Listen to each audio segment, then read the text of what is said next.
अब आप मुझे बताओ, इस सपने को पूरा किसी एक पार्टी की कट्टरपंथी रख के आप इस सपने को पूरा कर सकते हो?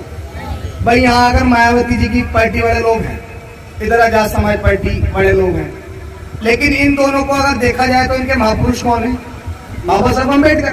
भाई चंद्रशेखर आजाद जय भीम बोलते हैं ना, और मायावती जी भी क्या बोलती हैं?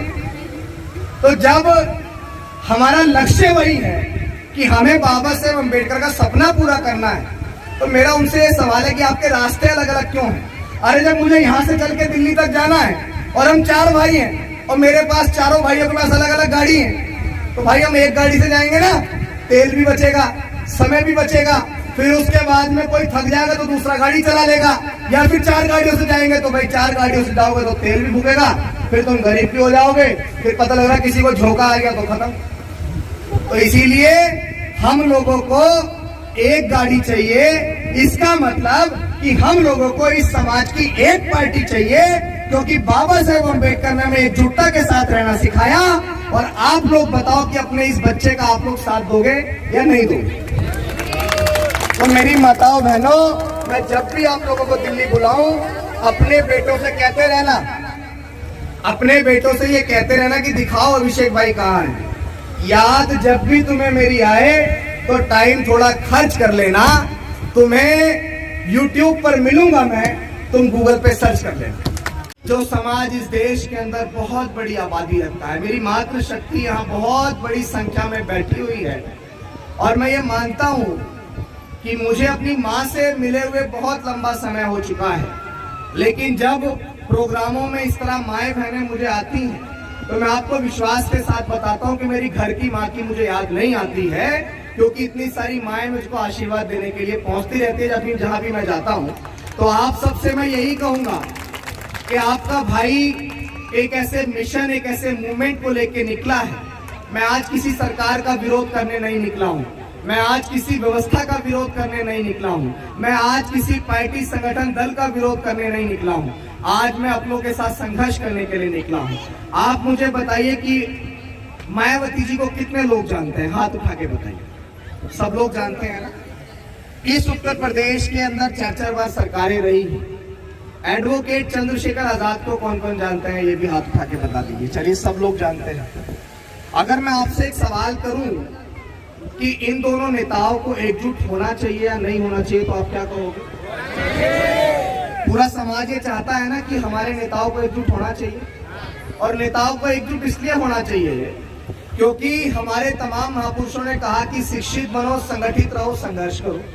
तो शिक्षित तो हम बने भैया, समाज के लोग IAS भी हैं, IPS भी हैं, PCS भी हैं, जज भी हैं, डॉक्टर भी हैं, बैरिस्टर भी हैं, कलेक्टर भी हैं, इंजीनियर भी हैं, टीचर भी हैं, बड़ी बड़ी पदवी पे बैठे हुए हैं।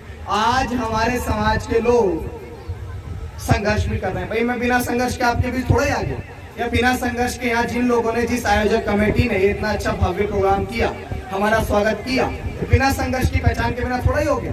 लेकिन हमारे नेता हमारे समाज के बीच आके कहते हैं कि आप एकजुटता बनाइए, आप एकजुटता बनाइए।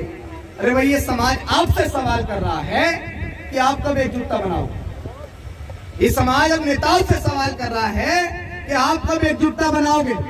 आप मुझे बताओ, आप चाहते हो नहीं चाहते कि आपके एरिया से आपका विधायक बने, आपके एरिया से आपका सांसद बने, इस उत्तर प्रदेश के अंदर योगी आदित्यनाथ को हटा के आपके समाज का मुख्यमंत्री बने? आप चाहते हो ना चाहते हो? बताओ।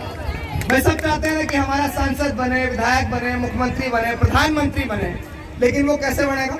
वो जब बनेगा जब हमारे नेता एकजुट हो जाएंगे।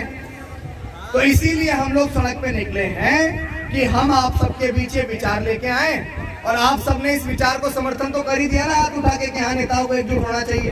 तो अब एक बात का और समर्थन कर दो कि जब मैं दिल्ली के जंतर मंतर या कहीं भी दिल्ली में एक बड़ा आंदोलन करूंगा, अपने नेताओं को घेरते हुए और उनसे सवाल करते हुए कि जिस सदी में डॉक्टर बाबा साहेब अम्बेडकर और मान्यवर कांशीराम साहब ने, बाबा साहेब अम्बेडकर ने अपनी 4 बच्चे कुर्बान करे थे ना, किस किस को पता है? बताओ। 4 बच्चे कुर्बान करे थे ना।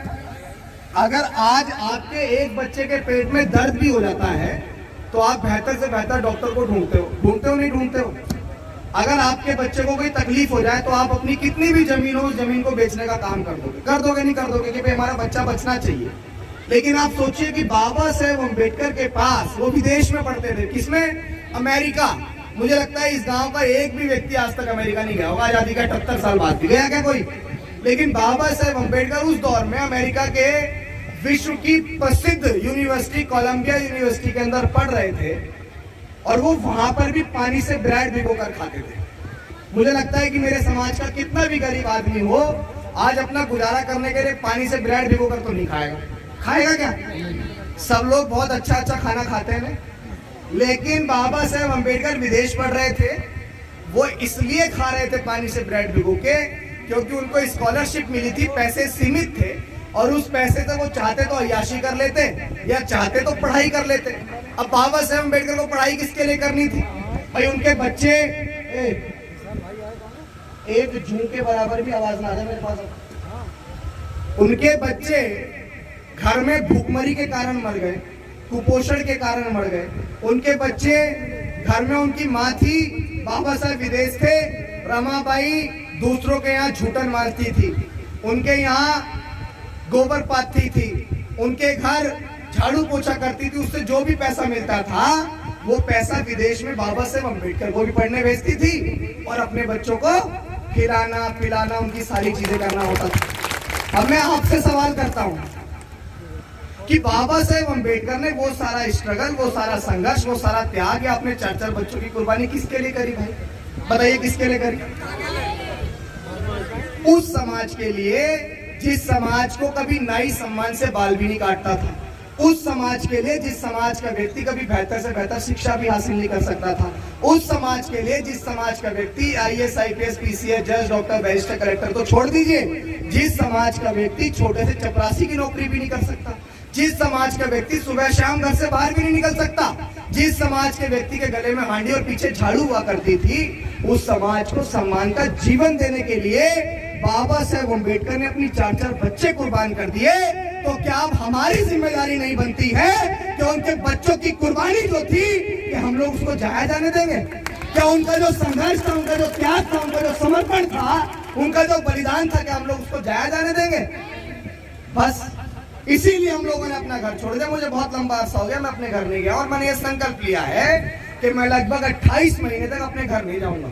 और इसलिए अपने घर नहीं जाऊंगा क्योंकि मैं चाहता हूं कि इस देश के जितने भी अम्बेडकरवादी नेता हैं वो सारे नेता एकजुट हो जाएं और बाबा साहेब अम्बेडकर ने जो सपना देखा कि हमें इस देश में अपना प्राइम मिनिस्टर, प्रधानमंत्री बनाना है, प्रधानमंत्री मतलब जहां नरेंद्र मोदी बैठा हुआ है, देश का सबसे झूठा और भ्रष्ट प्रधानमंत्री जहां आज वो बैठा हुआ है, वहां पे हमारे देश का, हमारे समाज का व्यक्ति प्राइम मिनिस्टर बन के बैठे, ये सपना बाबा साहेब अम्बेडकर ने देखा। अब आप मुझे बताओ, इस सपने को पूरा किसी एक पार्टी की कट्टरपंथी रख के आप इस सपने को पूरा कर सकते हो भाई? यहाँ अगर मायावती जी की पार्टी वाले लोग हैं, इधर आजाद समाज पार्टी वाले लोग हैं, लेकिन इन दोनों को अगर देखा जाए तो इनके महापुरुष कौन है? बाबा साहेब अम्बेडकर। भाई चंद्रशेखर आजाद जय भीम बोलते हैं ना, और मायावती जी भी क्या बोलती हैं? तो जब हमारा लक्ष्य वही है कि हमें बाबा साहेब अम्बेडकर का सपना पूरा करना है, तो मेरा उनसे ये सवाल है कि आपके रास्ते अलग अलग क्यों हैं? अरे जब मुझे यहाँ से चल के दिल्ली तक जाना है और हम 4 भाई हैं और मेरे पास चारों भाइयों के पास अलग अलग गाड़ी है, तो भाई हम एक गाड़ी से जाएंगे ना, तेल भी बचेगा, समय भी बचेगा, फिर उसके बाद में कोई थक जाएगा तो दूसरा गाड़ी चला लेगा, या फिर 4 गाड़ियों से जाएंगे तो भाई 4 गाड़ियों से जाओगे तो तेल भी फूकेगा, फिर तुम गरीब भी हो जाओगे, फिर पता लग रहा किसी को झोंका आ गया तो खत्म। तो इसीलिए हम लोगों को एक गाड़ी चाहिए।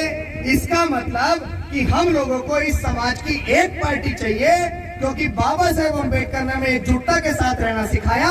और आप लोग बताओ कि अपने इस बच्चे का आप लोग साथ दोगे या नहीं दोगे? तो मेरी माताओं बहनों, मैं जब भी आप लोगों को दिल्ली बुलाऊं, अपने बेटों से कहते रहना, अपने बेटों से ये कहते रहना कि दिखाओ अभिषेक भाई कहाँ है। याद जब भी तुम्हें मेरी आए तो टाइम थोड़ा खर्च कर लेना।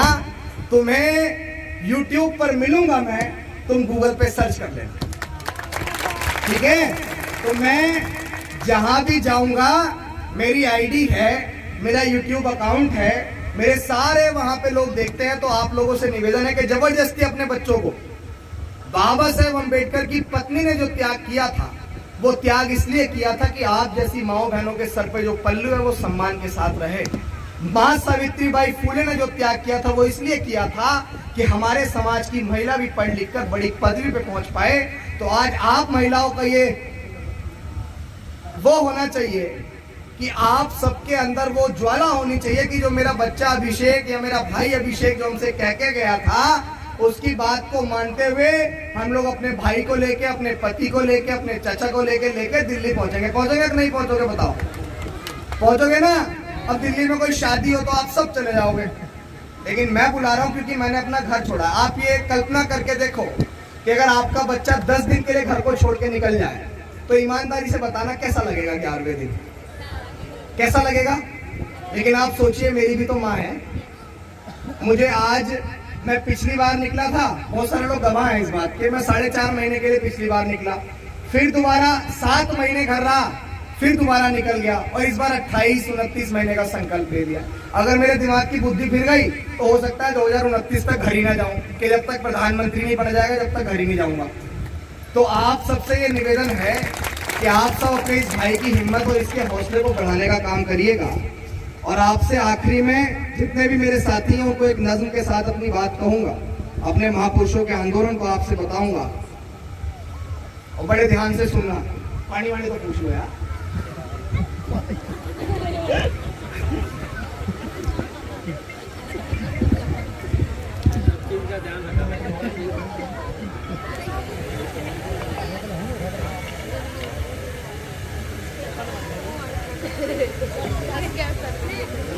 जो बात मैं कह रहा हूं, इस बात को आप बड़े ध्यान से सुनिएगा क्योंकि मैं बहुत दिल से बोलने वाला व्यक्ति हूं। मैं बहुत ईमानदार कार्यकर्ता हूं। मैं आपके बीच अभी तक मैंने ये कहा कि मेरे पास वोट डालना, कहा तो नहीं मैंने? अभी तक मैंने ये कहा कि आप इस संगठन से जुड़ो, कहा तो नहीं मैंने? तो मेरा व्यक्तिगत कोई लालच किसी को कुछ नजर आ रहा है? मेरा इतना सा लालच है कि समाज का व्यक्ति देश का प्रधानमंत्री बन जाए तो हमारे महापुरुषों का सपना पूरा हो जाए। ठीक है, मैं नज्म आप सब लोगों से कह रहा हूँ। मेरे नौजवान साथी भी यहाँ खड़े हैं, जो मेरी ताकत है, और इन नौजवान साथियों के भरोसे से ही आज मैं पूरे देश के अंदर कहीं भी धाड़ पाता हूँ। तो इन सबके लिए भी जोरदार तालियां। साथ निभाओ सारे भाई, मिलकर मिशन बढ़ाएंगे, मिलकर मिशन बढ़ाएंगे। बिखरे हुए नेताओं को हम एक मंच पर लाएंगे, एक मंच पर लाएंगे। साथ दोगे नहीं दोगे बताओ? हाथ उठा के बताओ। साथ निभाओ सारे भाई, मिलकर मिशन बढ़ाएंगे, मिलकर मिशन बढ़ाएंगे। बिखरे हुए नेताओं को हम एक मंच पर लाएंगे, एक मंच पर लाएंगे। पहली लाइन पे आप सुनना कि हमारे महापुरुषों ने हमसे क्या कहा और जिस समाज के अंदर राजनीतिक चेतना जगाने वाले मान्यवर कांशी राम साहब ने क्या कहा। कांशी राम जी ने कह डाला, संसद पे चढ़ाई करनी है। कांशी राम जी ने कह डाला, संसद पे चढ़ाई करनी है। जो सरकार निकम्मी है हमें वो सरकार बदलनी है। कांशी राम जी ने कह डाला, संसद पे चढ़ाई करनी है। जो सरकार निकम्मी है हमें वो सरकार बदलनी है। पूरे विश्व में भारत की एक अलग पहचान बनाएंगे, अलग पहचान बनाएंगे। बिखरे हुए नेताओं को हम एक मंच पे लाएंगे, एक मंच पर लाएंगे। आपको मैं बताऊं कि इस देश का लगभग 85% तबका शोषित था और उसकी संख्या इस देश में 85% थी। तो आप मुझे बताओ कि जिसकी जितनी संख्या भारी होती है उसको उतना हिस्सा मिलना चाहिए या नहीं मिलना चाहिए? इस देश में 15% वो लोग जिनको आप जनरल कहते हैं, उन लोगों को 10% रिजर्वेशन मिला हुआ है। कितना मिला हुआ है? 15% लोगों के हिस्से में 10% रिजर्वेशन। और हमारे हिस्से में कितना प्रिंस भाई बताओ? हमारे हिस्से में क्या है, 22% संख्या तो 15% नहीं मिल रहा। 22% हमारी संख्या और हमको रिजर्वेशन कितना मिल रहा है? और तब भी हमें कहते हैं हम आरक्षण वाले हरामखोरो। आरक्षण वाले तुम हो या हम हैं? हमें तो कम मिल रहा है, ज्यादा किसे मिल रहा है? और सबसे बड़ी बात ये कि आरक्षण भीख में नहीं मिला। आरक्षण डॉक्टर बाबा साहेब अम्बेडकर ने गांधी की जान बचाने के बदले लिया था। किसकी जान? गांधी की जान बचाने के बदले। पूना पैक्ट का समझौता था। बाबा साहेब अम्बेडकर विदेश से हमारे लिए 2 वोट का अधिकार लेके आए थे।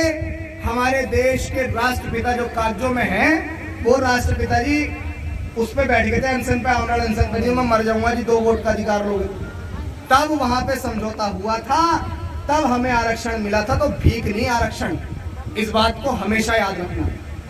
100 में 90 शोषित हैं और शोषित ने ललकारा है।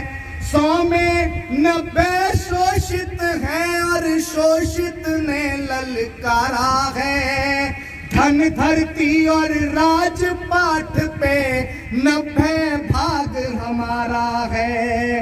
इस भारत को जिसने लूटा उसको सबक सिखाएंगे। साथ निभाओ सारे भाई, मिलकर मिशन बढ़ाएंगे। हमारा सपना क्या है? हमारे महापुरुषों का सपना क्या था? ये भारत कभी सोने की चिड़िया भारत कहलाता था, लेकिन चंद चालाक लोगों ने बाहर से आकर हमारे लोगों को गुलाम बनाया, फिर हमारे हाथ से हथियार छीन लिए, हमें कभी लड़ने का अधिकार ही नहीं दिया, इसलिए भारत गुलाम हो गया। वरना अगर हमारे हाथ में हथियार होते तो ना अंग्रेजों की हैसियत थी, ना मुगलों की हैसियत थी कि वो इस देश में राज कर लेते। लेकिन हमारे हाथ में तो हरामखोरों ने हथियार ही नहीं दिए। इसीलिए मैं ये बात कह रहा हूं, सोने की चिड़िया का भारत हमको फिर से बनाना है। बनाएंगे नहीं बनाएंगे?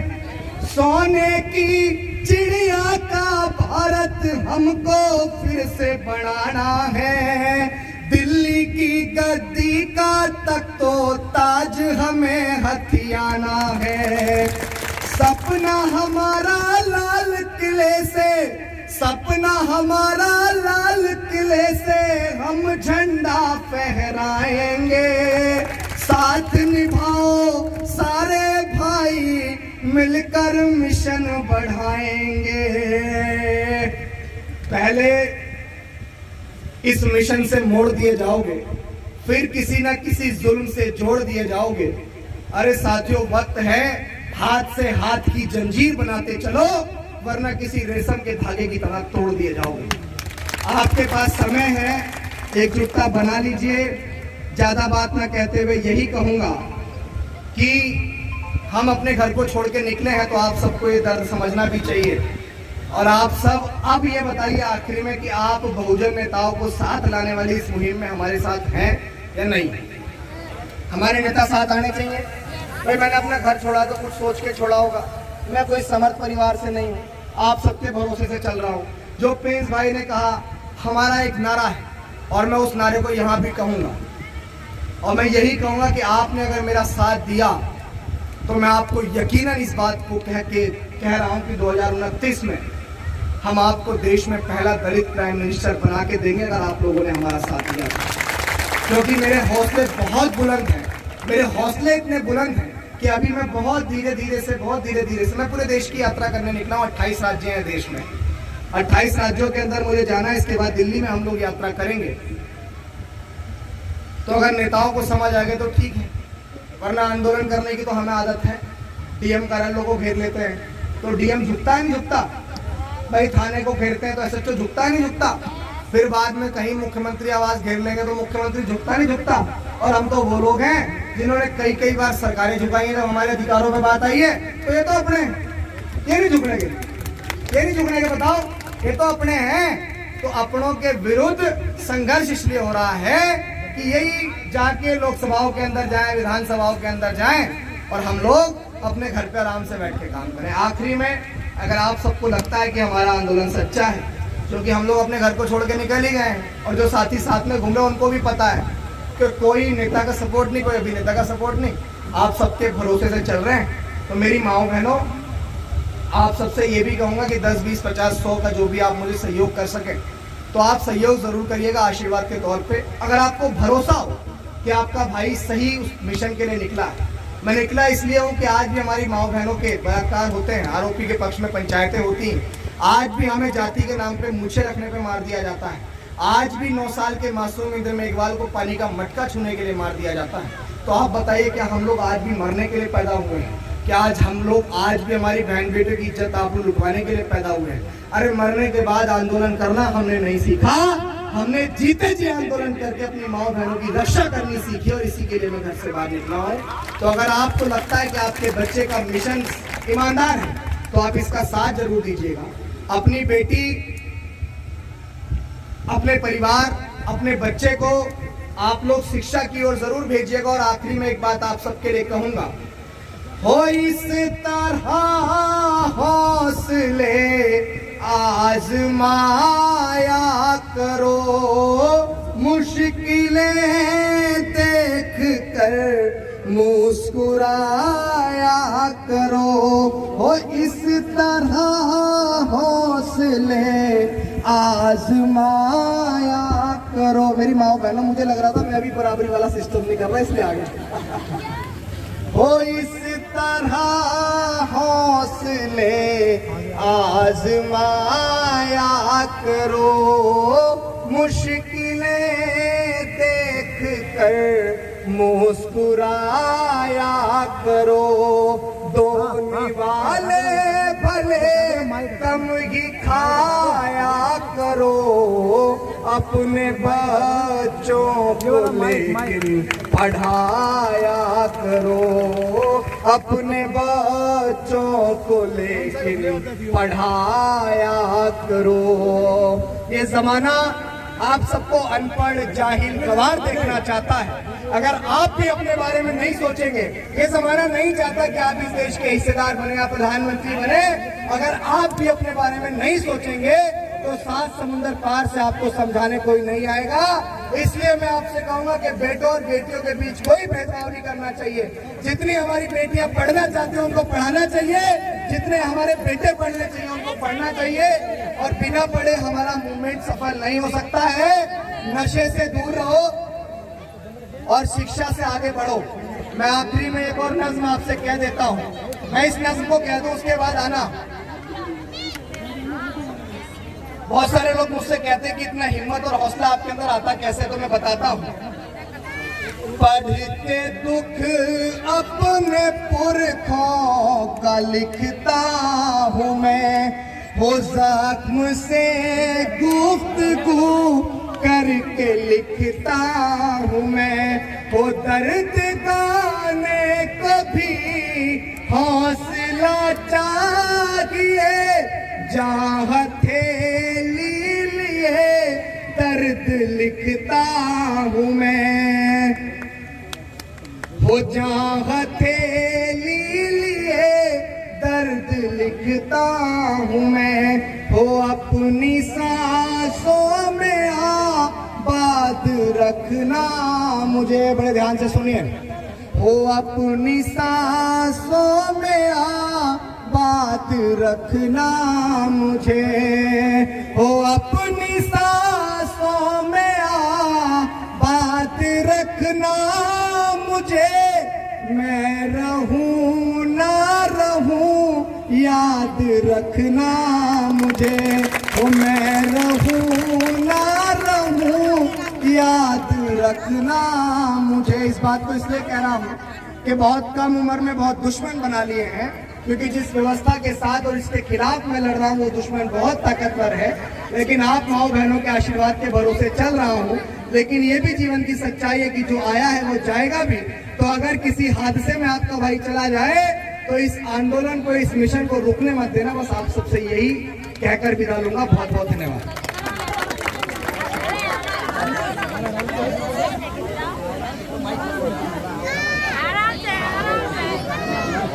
इनको दे दो, इनको।